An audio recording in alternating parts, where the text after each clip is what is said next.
எகிப்திலே நடைபெற்று வரக்கூடிய பேச்சுவார்த்தைகளில் ஹமாஸினுடைய தலைவர்கள் முன்வைத்திருக்கக்கூடிய தரமான அதிரடியான புதிய நிபந்தனைகளும் தந்திரமான காய் நகர்த்தல்களும் ஹமாஸுக்கு உச்சழுத்தங்களை வழங்குவதற்காக எகிப்திலே களமிறங்கியிருக்கக்கூடிய துருக்கியினுடைய உளவுத்துறை தலைவரும் கத்தாரிய பிரதமரும் பாரசீக வளைகுடா பிரதேசத்திலே ஈரானிய எண்ணெய் கப்பல்களை கைப்பற்றுவதற்காக அமெரிக்காவோடு களமிறங்கி இருக்கக்கூடிய ஐக்கிய அரபு அமீரகமும் பஹ்ரைனும் ஹெர்முஸ் ஜலசந்தி பிரதேசத்திலே இருக்கக்கூடிய மிக முக்கியமான 3 மூலோபாய தீவுகளிலும் ஆயுதங்களையும் ஏவுகணைகளையும் குவித்திருக்கக்கூடிய ஈரானிய படைகளும் இந்த 3 தீவுகளையும் கைப்பற்றுவதற்காக களமிறங்கி இருக்கக்கூடிய அமெரிக்காவும் ஐரோப்பிய ஒன்றியமும் அடிமை அரபுகளும் பலஸ்தீனிய போராளிகளின் வீரியமான தாக்குதல்களும் யமன் ஹவுதி இராணுவத்தின் தொடர்ச்சியான தாக்குதல்களும் மீண்டும் பீரங்கி தாக்குதல்களை ஆரம்பித்த சவுதி அரேபியாவும் தாக்கப்பட்ட அடுத்த சுமுத் புளோட்டிலா கப்பல்களும் கைது செய்யப்பட்ட சமூக ஆர்வலர்களும் அடிமை அரபுகளுடைய சிறைச்சாலைகளும்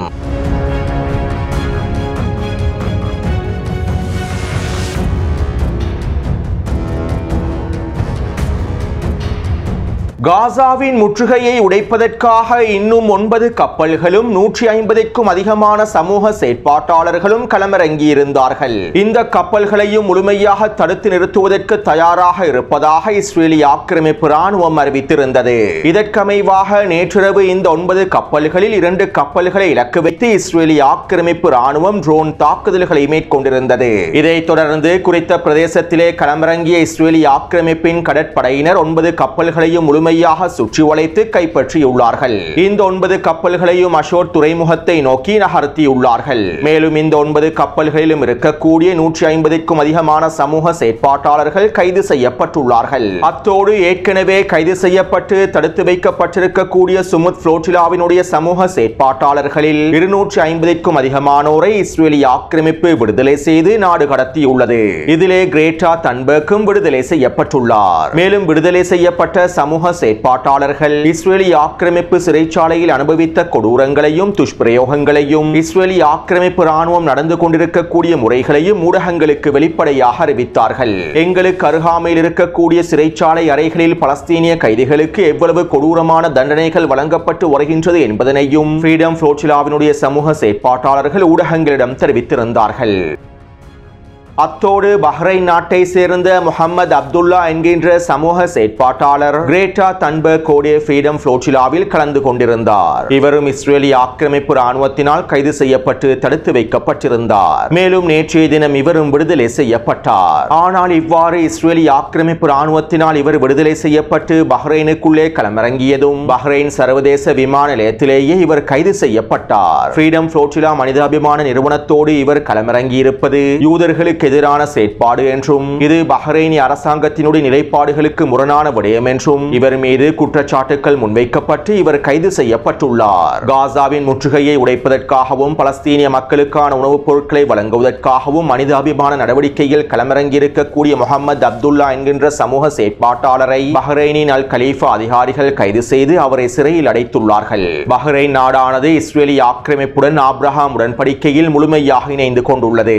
எனவே இதற்கமைவாகவே குறித்த சமூக செயற்பாட்டாளரும் கைது செய்யப்பட்டுள்ளார். இதே போன்று தான் பலஸ்தீனிய மக்களுக்கு ஆதரவாக பலஸ்தீனிய போராளிகளுக்கு ஆதரவாக குரல் கொடுத்த பல சமூக செயற்பாட்டாளர்களும் மத தலைவர்களும் ஊடகவியலாளர்களும் இன்னும் பல முக்கியமான புள்ளிகளும் அடிமை அரபு நாடுகளுடைய சிறைச்சாலைகளில் அடைத்து வைக்கப்பட்டுள்ளார்கள். பலஸ்தீனிய மக்களுக்காக குரல் கொடுத்த பல நபர்கள் அடிமை சவுதி அரேபியா, ஐக்கிய அரபு அமீரகம், பஹ்ரைன், ஜோர்டான் ஆகிய நாடுகளுடைய சிறைச்சாலைகளில் தடுத்து வைக்கப்பட்டுள்ளார்கள். இதே போன்று தான் ஹமாஸினுடைய பல முக்கியமான தளபதிகளும் தலைவர்களும் சவுதி அரேபியாவினுடைய சிறைச்சாலைகளில் கைது செய்யப்பட்டு தடுத்து வைக்கப்பட்டுள்ளார்கள். பலஸ்தீனிய மக்களுக்கு உதவி செய்வதற்காக சவுதி அரேபியாவிலே நிதி திரட்டிய பலரும் இன்று அடிமை சவுதி அரேபியாவின் சிறைச்சாலைகளிலேயே இருக்கின்றார்கள். மேலும் பலஸ்தீனிய மக்களுக்கு ஆதரவாகவும் பலஸ்தீனிய போராளிகளுக்கு ஆதரவாகவும் பிரச்சாரங்களை மேற்கொண்ட பிரார்த்தனைகளை மேற்கொண்ட பல மத தலைவர்களும் இன்று சவுதி அரேபியாவினுடைய அடிமை சிறைச்சாலைகளிலேயே இருக்கின்றார்கள். சவுதி அரேபிய சிறைச்சாலைகளில் இருக்கக்கூடிய ஹமாஸினுடைய தலைவர்களை தாக்குதர்களையும் தளபதிகளையும் விடுதலை செய்வதற்காக யமன் ஹவுதி இராணுவத்தினர் பல தடவைகள் முயற்சி செய்திருந்தார்கள். சவுதி அரேபிய இராணுவத்தின் சிப்பாய்களும் துருப்புக்களும் இன்னும் பல போர் விமான ஓட்டுநர்களும் யமன் ஹவுதி இராணுவத்தினால் சிறைப்பிடிக்கப்பட்டுள்ளார்கள். மேலும் நாங்கள் இவர்களை முழுமையாக விடுதலை செய்கின்றோம், நீங்கள் உங்களுடைய சிறைச்சாலைகளில் இருக்கக்கூடிய ஹமாஸினுடைய தலைவர்களையும் பலஸ்தீனிய போராளிகளையும் தளபதிகளையும் விடுதலை செய்யுங்கள் என யமன் ஹவுதி இராணுவத்தினர் சவுதி அரேபியாவிடம் கோரிக்கைகளையும் முன்வைத்திருந்தார்கள். இருப்பினும் அடிமை சவுதி அரேபியா இந்த கோரிக்கைகளுக்கான சம்மதத்தினை வழங்கவில்லை. ஹமாஸினுடைய தலைவர்களையும் பலஸ்தீனிய போராளிகளையும் தளபதிகளையும் விடுதலை செய்வதற்கு சவுதி அரேபியா முழுமையாக மறுத்துவிட்டது. எனவே அடிமை அரபு நாடுகளுடைய சிறைச்சாலைகள் இவ்வாறு தான் நிரப்பப்பட்டுள்ளது என்பதனையும் நாங்கள் தெளிவாக புரிந்து கொள்ளலாம். இந்த அடிமை அரபு நாடுகளில் பலஸ்தீனிய மக்களுக்கு வெளிப்படையாக ஆதரவளித்த அனைவரும் தற்போது சிறைச்சாலைகளிலேயே தடுத்து வைக்கப்பட்டுள்ளார்கள். ஆனால் இவை பற்றி மனிதநேய நிறுவனங்கள் எந்தவிதமான கருத்துக்களையும் வெளியிடுவதில்லை. இந்த அடிமை அரபு நாடுகளின் சிறைச்சாலைகளிலே இருக்கக்கூடியவர்களுக்கு என்ன நடந்தது என்பது பற்றியும் இதுவரைக்கும் யாருக்குமே தெரியாது. அடுத்து இஸ்ரேலிய ஆக்கிரமிப்பு ராணுவம் தெற்கு லெபனான் பிரதேசத்திலே தொடர்ச்சியான வான்வழி தாக்குதல்களை மேற்கொண்டு வருகின்றது. கடந்த 2 நாட்களுக்குள் மாத்திரம் தெற்கு லெபனான் பிரதேசத்திலே 10க்கும் அதிகமான வான்வழி தாக்குதல்கள் மேற்கொள்ளப்பட்டிருந்தன. நேற்றைய தினம் இஸ்ரேலிய ஆக்கிரமிப்பு தெற்கு லெபனான் பிரதேசத்தில் படுகொலை தாக்குதல் ஒன்றையும் மேற்கொண்டிருந்தது. இந்த தாக்குதலில் ஹிஸ்புல்லாவினுடைய உறுப்பினர்கள் படுகொலை செய்யப்பட்டிருப்பதாகவும் தெரிவிக்கப்படுகின்றது. அதே நேரம் ஹிஸ்புல்லா இராணுவத்தினை நிராயுதபாணியாக்குவதற்கான செயற்பாடுகளை லெபனானிய அரசாங்கத்தினால் முழுமையாக ஆரம்பிக்க முடியவில்லை. ஏனென்றால் ஹிஸ்புல்லா இராணுவத்தினர் லெபனானிய அரசு இராணுவத்தினுடைய தலைமை அதிகாரியையும் ஏனைய தளபதிகளையும் பயன்படுத்தி தந்திரமாக காய் நகர்த்தல்களை மேற்கொண்டு வருகின்றார்கள். அடுத்து நேற்று மாலை யமன் ஹவுதி இராணுவத்தினர் இஸ்ரேலிய ஆக்கிரமிப்பின் தெற்கு பிரதேசமான ஈலாட் பிரதேசத்தினை இலக்கு வைத்து ட்ரோன் தாக்குதல்களை மேற்கொண்டிருந்தார்கள். கிட்டத்தட்ட 3 ட்ரோன் தாக்குதல்கள் மேற்கொள்ளப்பட்டிருப்பதாக தெரிவிக்கப்படுகின்றது. அதே நேரம் இதிலே ஒரு ட்ரோனை ஜோர்டானிய வான் பாதுகாப்பு படையினர் சுட்டு வீழ்த்தி இருப்பதாகவும் இன்னும் ஒரு ட்ரோனானது ஈலாட் பிரதேசத்திலே வீழ்ந்திருப்பதாகவும் தெரிவிக்கப்படுகின்றது. மேலும் குறித்த ட்ரோன் தாக்குதலிலே ஈலாட் பிரதேசத்தில் வெடிப்புகள் பதிவாகி இருப்பதும் உறுதி செய்யப்பட்டுள்ளது. அத்தோடு நேற்றிரவு சவுதி அரேபியாவின் அடிமை இராணுவம் யமனினுடைய வடக்கு பிரதேசத்திலே வீரியமான பீரங்கி தாக்குதல்களை மீண்டும் ஆரம்பித்துள்ளது. செங்கடல் பிரதேசத்திலே அமெரிக்க கப்பல்களுக்கு எதிராக யமன் ஹவுதி இராணுவத்தினர் தாக்குதல்களை ஆரம்பித்திருப்பதனால் சவுதி அரேபியாவின் அடிமை இராணுவமும் தற்போது யமனினுடைய வடக்கு பிரதேசத்தில் பீரங்கி தாக்குதல்களை ஆரம்பித்துள்ளது. நேற்றிரவு யமன் ஹவுதி இராணுவத்தினுடைய 2 தளங்களை இலக்கு வைத்து உச்ச பீரங்கி தாக்குதல்கள் மேற்கொள்ளப்பட்டிருப்பதாக தெரிவிக்கப்படுகின்றது. மேலும் இதற்கு பதிலடியாக யமன் ஹவுதி இராணுவத்தினரும் வீரியமான மோட்டார் குண்டு தாக்குதல்களை தொடர்ச்சியாக மேற்கொண்டு வருவதாகவும் தெரிவிக்கப்படுகின்றது.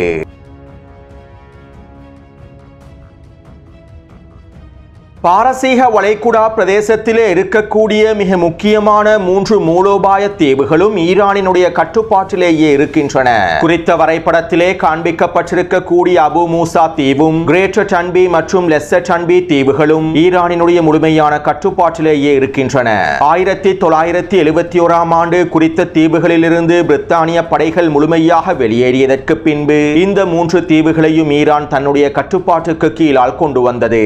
அதே நேரம் இந்த 3 தீவுகளும் எங்களுக்கு சொந்தமான தீவுகள் என்றும் இந்த 3 தீவையும் ஈரான் எங்களுக்கு வழங்கிவிட வேண்டும் என்றும் ஐக்கிய அரபு அமீரகம் தொடர்ச்சியான கோரிக்கைகளையும் நிபந்தனைகளையும் முன்வைத்து வருகின்றது. இதனால் பல தசாப்தங்களாக குறித்த 3 தீவுகள் தொடர்பாக ஐக்கிய அரபு அமீரகத்திற்கும் ஈரானுக்கும் இடையில் முறுகல் நிலைகள் தொடர்கின்றன. இந்த 3 தீவுகளையும் ஈரானிடமிருந்து பெற்றுக்கொள்ள வேண்டும் என்பதற்காக ஐக்கிய அரபு அமீரகம் அமெரிக்காவோடு பல வேலை திட்டங்களை முன்னெடுத்து காய் நகர்த்தல்களையும் கடந்த காலங்களில் மேற்கொண்டிருந்தது. இருப்பினும் ஈரானினுடைய உறுதியான நிலைப்பாட்டினால் ஐக்கிய அரபு அமீரகத்தினால் குறித்த 3 தீவுகளையும் ஆக்கிரமிக்க முடியவில்லை. இப்படியான நிலைமையிலேயே கடந்த 2 வாரமாக இந்த 3 மூலோபாய தீவுகளிலும் ஈரான் அதிகளவான ஆயுதங்களையும் ஏவுகணைகளையும் கப்பல் எதிர்ப்பு ஏவுகணைகளையும் குவித்து வருகின்றது. ஈரானிய கடற்படையினுடைய மிக முக்கியமான அதிகளவான ஆயுதங்கள் குறித்த தீவுகளில் முழுமையாக குவிக்கப்பட்டுள்ளன. ஏனென்றால் இந்த 3 தீவுகளும் ஹெர்முஸ் ஜலசந்தி பிரதேசத்தில் இருக்கக்கூடிய மிக முக்கியமான தீவாகும். இந்த 3 தீவுகளையும் கடந்தே ஹெர்முஸ் ஜலசந்தி பிரதேசத்தினூடாக கப்பல் போக்குவரத்தும் நடைபெறுகின்றன. மேலும் குறித்த 3 தீவுகளிலிருந்து ஈரானினால் ஹெர்முஸ் ஜலசந்தி பிரதேசத்தினை முழுமையாக கட்டுப்படுத்த முடியும். அனைத்து கப்பல்களையும் ஒரே இடத்திலிருந்து முழுமையாக கண்காணிப்பதற்கும் கப்பல் போக்குவரத்தை முழுமையாக தடுத்து நிறுத்துவதற்கும் ஹெர்முஸ் ஜலசந்தி பிரதேசத்தினை முழுமையாக இழுத்து மூடுவதற்கும் இந்த 3 தீவுகளும் ஈரானுக்கு மிக முக்கியமானதாகும். மேலும் அமெரிக்காவினுடைய போர்க்கப்பல்களை முழுமையாக கண்காணிப்பதற்கும் இந்த தீவுகள் ஈரானுக்கு மிக முக்கியமானதாகும். எனவே தற்போது இஸ்ரேலிய ஆக்கிரமிப்புக்கு எதிரான அடுத்த கட்ட போர் பதற்றம் ஆரம்பித்திருப்பதனால் ஹெர்முஸ் ஜலசந்தி பிரதேசத்தினை முழுமையாக இழுத்து மூடுவதற்கான தயார்படுத்தல்கள் மேற்கொள்ளப்பட்டு வருவதனால் ஈரான் இந்த தீவுகளில் அதிகளவான ஆயுதங்களையும் ஏவுகணைகளையும் குவித்து வருகின்றது. மேலும் சில பயிற்சிகளையும் குறித்த தீவுகளில் தொடர்ச்சியாக மேற்கொண்டு வருகின்றது. இதனால் தற்போது அமெரிக்காவும் ஐரோப்பிய ஒன்றியமும் அடிமை அரபு நாடுகளும் ஒன்றிணைந்து குறித்த தீவுகள் தொடர்பான பிரச்சனையை மீண்டும் களத்திற்கு கொண்டு வந்துள்ளார்கள். இதற்கமைவாக நேற்றிரவு ஐரோப்பிய ஒன்றியமும் வளைகுடா ஒத்துழைப்பு அமைப்பான GCC அமைப்பும் ஒன்றிணைந்து ஒரு கூட்டு அறிக்கை ஒன்றை வெளியிட்டிருந்தார்கள். ஹெர்முஸ் ஜலசந்தி பிரதேசத்தில் இருக்கக்கூடிய அபு மூசா, கிரேட்டா தன்பி மற்றும் லெசர் தன்பி தீவுகள் அனைத்தும் ஐக்கிய அரபு அமீரகத்திற்கு சொந்தமானதாகும். இந்த தீவுகளில் இருந்து ஈரானிய கடற்படைகள் முழுமையாக வெளியேறிவிட வேண்டும். மேலும் இந்த 3 தீவுகளும் ஐக்கிய அரபு அமீரகத்திடம் ஒப்படைக்கப்பட வேண்டும். இல்லாவிட்டால் நாங்கள் இந்த 3 தீவுகளையும் கைப்பற்றுவதற்கான அடுத்த கட்ட வேலை திட்டங்களையும் மேற்கொள்வோம் என ஐரோப்பிய ஒன்றியமும் GCC கூட்டமைப்பும் அறிக்கைகளை வெளியிட்டுள்ளது. ஹெர்முஸ் ஜலசந்தி பிரதேசத்தில் இருக்கக்கூடிய இந்த 3 தீவுகளையும் ஈரானிடமிருந்து முழுமையாக கைப்பற்றி ஐக்கிய அரபு அமீரகத்திடம் இந்த 3 தீவுகளையும் ஒப்படைத்து பின்பு இந்த தீவுகளிலே அமெரிக்காவினுடைய கடற்படை தளத்தையும் பிரித்தானியாவினுடைய கடற்படை தளத்தையும் அமைப்பதற்கான வேலை திட்டங்களை பல வருடங்களுக்கு முன்பே அமெரிக்காவும் ஐரோப்பிய ஒன்றியமும் திட்டமிட்டிருந்தது. இருப்பினும் தற்போது இஸ்ரேலிய ஆக்கிரமிப்புடனான அடுத்த கட்ட போரில் ஹெர்முஸ் ஜலசந்தி பிரதேசத்தினை ஈரான் முழுமையாக இழுத்து மூடும் என்கின்ற அச்சுறுத்தலின் காரணமாகவும் ஹெர்முஸ் ஜலசந்தி பிரதேசத்திலே ஈரானை முழுமையாக பலவீனப்படுத்த வேண்டும் என்கின்ற காரணத்திற்காகவும் இந்த தீவுகளை கைப்பற்றி அமெரிக்க ராணுவ தளத்தினை அமைத்து ஹெர்முஸ் ஜலசந்தி பிரதேசத்திலே அமெரிக்காவினுடைய ஆதிக்கத்தினை அதிகரித்துக் கொள்ள முடியும் என்பதற்காகவும் தற்போது அமெரிக்காவும் ஐரோப்பிய ஒன்றியமும் அடிமை அரபுகளும் ஒன்றிணைந்து இந்த கூட்டறிக்கைகளையும் எச்சரிக்கைகளையும் வெளியிட்டுள்ளார்கள்.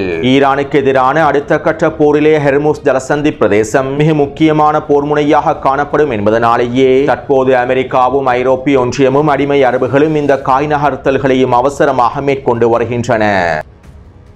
அடுத்து அடிமை அரபுகளுடைய ஐரோப்பிய ஒன்றியத்தினுடைய இந்த எச்சரிக்கைகளை தொடர்ந்து ஈரானினுடைய வெளியுறவுத்துறை அமைச்சகம் இவ்வாறு தெரிவித்தது. பாரசீக வளைகுடா பிரதேச விடயங்களில் தலையிடுவதற்கு ஐரோப்பிய ஒன்றியத்திற்கு எந்தவிதமான உரிமையும் இல்லை. குறித்த தீவுகள் தொடர்பான பிரச்சனைகளில் தலையிடுவதற்கு ஐரோப்பிய ஒன்றியத்திற்கு எந்த தகுதியும் இல்லை. அர்த்தமற்ற அரசியல் அறிக்கைகளை முன்வைப்பதன் மூலமாக புவியியல் மற்றும் வரலாற்று உண்மைகளை மறைக்க முடியாது. மேலும் ஈரானினுடைய இறையாண்மையில் யாரும் கை வைக்க கூடாது. இவற்றை நாங்கள் ஒரு பொழுதும் பொறுத்துக் கொள்ளப் போவதில்லை. ஈரானினுடைய இறையாண்மையை பாதிக்கக்கூடிய இந்த செயற்பாடுகளுக்கு நாங்கள் தகுந்த பதிலடிகளை வழங்குவோம். இவை தொடர்பாக அண்டை நாடுகளுக்கும் நாங்கள் எச்சரிக்கைகளை விடுத்துள்ளோம். இதனால் அனைவரும் கவனமாக நடந்து கொள்ள வேண்டும் என ஈரானினுடைய வெளியுறவுத்துறை அமைச்சகம் தெரிவித்துள்ளது.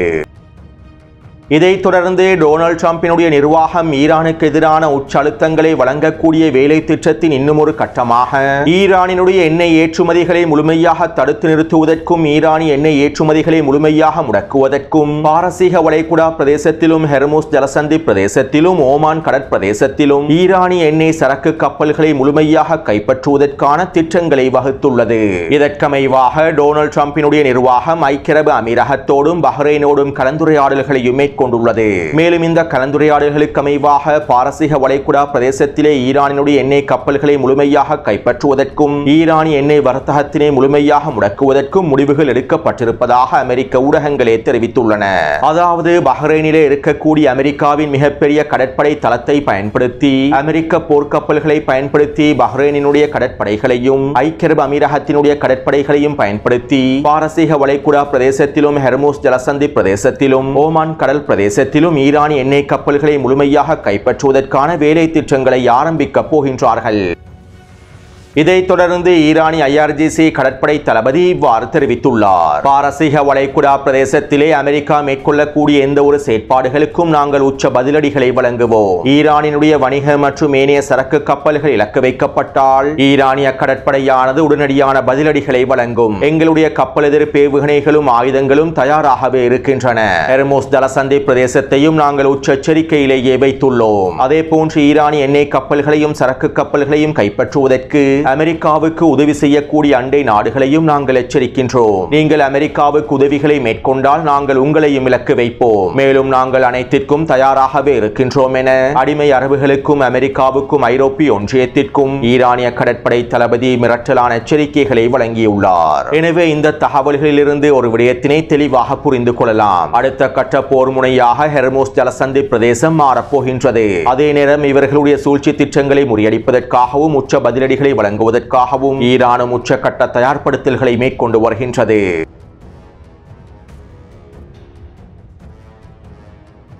எகிப்தினுடைய ஷார்ம் எல் ஷேக் பிரதேசத்தில் காசா தொடர்பான விரிவான பேச்சுவார்த்தைகள் நடைபெற்று வருகின்றன. நேற்றிரவும் குறித்த பேச்சுவார்த்தைகளில் மிக முக்கியமான விடயங்கள் கலந்துரையாடப்பட்டுள்ளன.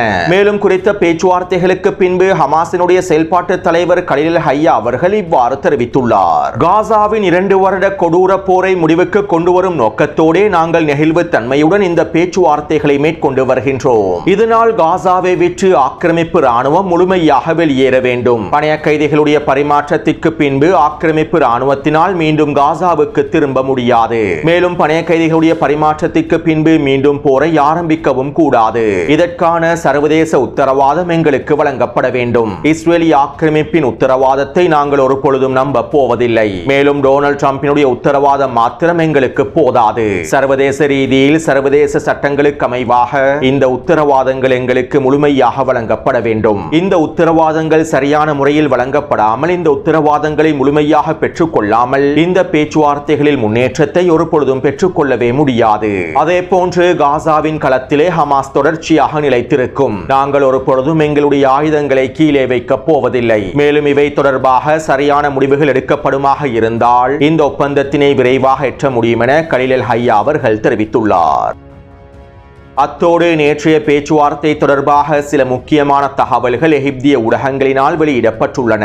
அதாவது பணைய கைதிகளுடைய பரிமாற்றம் தொடர்பாக ஹமாஸினுடைய தலைவர்கள் சில முக்கியமான நிபந்தனைகளை முன்வைத்துள்ளார்கள். இஸ்ரேலி ஆக்கிரமிப்பு சிறைச்சாலைகளில் தடுத்து வைக்கப்பட்டிருக்கக்கூடிய மிக முக்கியமான தலைவர்களான மிக முக்கியமான புள்ளிகளான மர்வான் பர்கவுத்தி அவர்களையும் அகமது சதாத் ஹசன் சலாமா போன்ற மிக முக்கியமான 20க்கும் அதிகமான தலைவர்களையும் இஸ்ரேலி ஆக்கிரமிப்பு முழுமையாக விடுதலை செய்ய வேண்டும் என ஹமாஸ் தரப்பினர் தெரிவித்துள்ளார்கள். அது மட்டுமல்லாமல் ஹமாஸிடம் இருக்கக்கூடிய இறந்த இராணுவ சிப்பாய்களுக்கு ஈடாக காசாவிலே தடுத்து வைக்கப்பட்டிருக்கக்கூடிய இஸ்ரேலி ஆக்கிரமிப்பு ராணுவத்தின் மிக முக்கியமான புள்ளிகளுடைய உடல்களுக்கு ஈடாக யஹ்யா சின்வர் அவர்களுடைய உடலையும் முகமது சின்வர் அவர்களுடைய உடலையும் அக்டோபர் 7ஆம் தேதி தாக்குதலின் போது கொல்லப்பட்ட உயிரடுக்கு பலஸ்தீனிய போராளிகளுடைய உடல்களையும் இஸ்ரேலி ஆக்கிரமிப்பு எங்களிடம் ஒப்படைக்க வேண்டும் என்றும் ஹமாஸ் தலைவர்கள் குறிப்பிட்டுள்ளார்கள். அதே நேரம் ஹமாஸினுடைய இந்த நிபந்தனைகளை ஒரு பொழுதும் எங்களால் ஏற்றுக்கொள்ள முடியாது என்றும் மர்வான் பர்கவுத்தியையும் ஏனைய தலைவர்களையும் விடுதலை செய்ய முடியாது என்றும் யஹ்யா சின்வர் மற்றும் முகமது சின்வரின் உடல்களை வழங்க முடியாது என்றும் இஸ்ரேலி ஆக்கிரமிப்பு பிரதிநிதிகள் தெரிவித்திருப்பதாக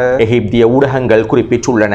அத்தோடு ஹமாஸ் நெகிழ்வுத்தன்மையை காண்பிக்காவிட்டால் இந்த நிபந்தனைகளில் விட்டுக் கொடுப்புகளை நிகழ்த்தாவிட்டால் இந்த ஒப்பந்தத்தினை முழுமையாக முடிக்க முடியாத நிலைமை ஏற்பட்டுவிடும் என்றும் இந்த ஒப்பந்தம் தோல்வியடைவதற்கான வாய்ப்புகளை அதிகமாக இருப்பதாகவும் அமெரிக்க ஊடகங்களும் இஸ்ரேலி ஆக்கிரமிப்பு ஊடகங்களும் செய்திகளை வெளியிட்டிருந்தன.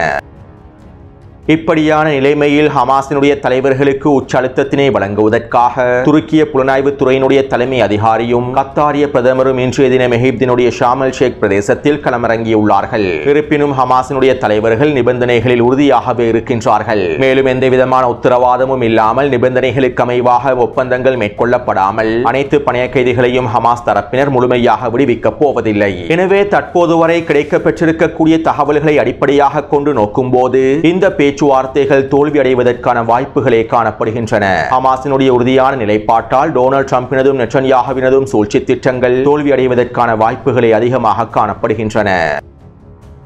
அடுத்து பலஸ்தீனிய போராளிகள் தொடர்ச்சியான வீரியமான தாக்குதல்களை மேற்கொண்டு வருகின்றார்கள். இதற்கமைவாக அல்-கஸ்ஸாம் படைப்பிரிவினர் கான் யூனிஸின் தெற்கு பிரதேசத்திலே சென்று கொண்டிருந்த 2 ஜீப் வண்டிகளை யாசின் ஏவுகணை மூலமாக தட்டி தூக்கியுள்ளார்கள். மேலும் இவர்களை மீட்பதற்காக வருகை தந்த படைகளை இறக்கி வைத்தும் தாக்குதல்களை மேற்கொண்டுள்ளார்கள். இதன்போது ஷவாஸ் வெடிகுண்டை பயன்படுத்தி ஒரு ட்ரூப்ஸ் கேரியர் வாகனத்தையும் வெடிக்கச் செய்துள்ளார்கள். ஒரு புல்டோசர் வண்டியொன்றும் சிக்கி முழுமையாக அழிக்கப்பட்டுள்ளது. அதே போன்று அல்-அக்ஸா படையினரும் அபு அலி முஸ்தபா படையினரும் வடக்கு காசாவின் தால் அல் ஹவா பிரதேச பிரதேசத்திலே சக்தி வாய்ந்த கன்னிவெடி பொறிகளை பயன்படுத்தி 3 புல்டோசர் வண்டிகளை அளித்துள்ளார்கள். எனவே கடந்த 24 மணித்தியாலங்களுக்குள் கிடைக்கப்பெற்றிருக்கக்கூடிய தகவல்களுக்கு அமைவாக 2 ஜீப் வண்டிகளும் 1 ட்ரூப்ஸ் கேரியர் வாகனமும் 4 புல்டோசர் வண்டிகளும் 20க்கும் அதிகமான சிப்பாய்களும் அளிக்கப்பட்டுள்ளன.